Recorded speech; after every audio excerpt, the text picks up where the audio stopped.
L'intelligence artificielle est le sujet à la mode. On l'attribue à Alan Turing, ce mathématicien britannique qui avait découvert dans la Seconde Guerre mondiale le fonctionnement de la machine Enigma, la machine de cryptage des communications nazies.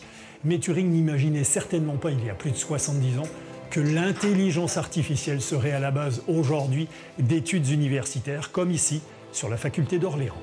Si vous savez répondre correctement à ces questions, ça veut dire que vous êtes prêt à pouvoir rentrer dans ce monde de l'IA qui est à la fois fabuleux et à la fois difficile.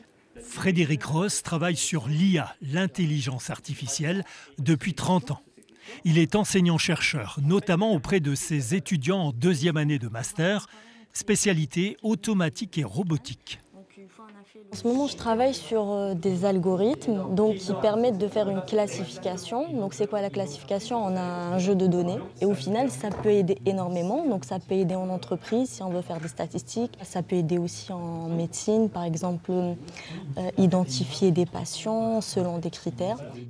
Cette application de l'intelligence artificielle se nomme le machine learning.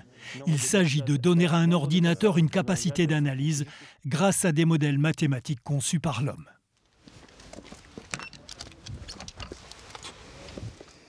Voici une concrétisation du machine learning, une solution intelligente pour gérer le flux des bagages dans les aéroports. Alstev Group est un acteur majeur des systèmes automatisés et opère sur un marché international où l'IA fait partie des innovations incontournables.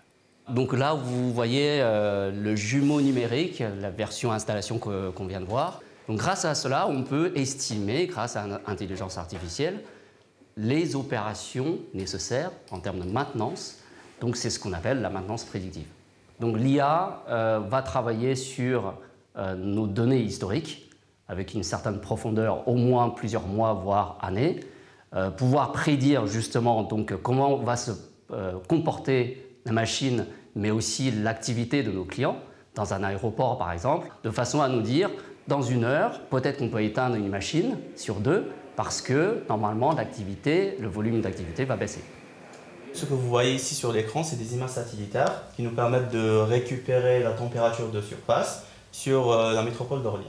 Sur le campus orléanais, il y a aussi des doctorants en IA, des étudiants qui planchent sur des programmes plus complexes. Ils utilisent le deep learning, des algorithmes capables d'approcher les capacités du cerveau humain. Et pour accompagner les projets régionaux en cours ou futurs, une organisation a été mise en place. En région Centre-Val-de-Loire, les acteurs de l'IA, qu'ils soient académiques ou non académiques, sont réunis sous la forme d'une communauté. Donc déjà, c'est quelque chose qui est important. Et il y a un site d'ailleurs qui récapitule un petit peu à la fois les compétences, les laboratoires, etc. Mais si vous voulez, à un moment donné, pour faire des IA performantes, il faut investir du temps et de l'argent et autant se concentrer sur des sujets, des domaines pour lesquels il y a une vraie réponse sociétale. Et donc moi, je pense que l'environnement et la santé, c'est extrêmement important.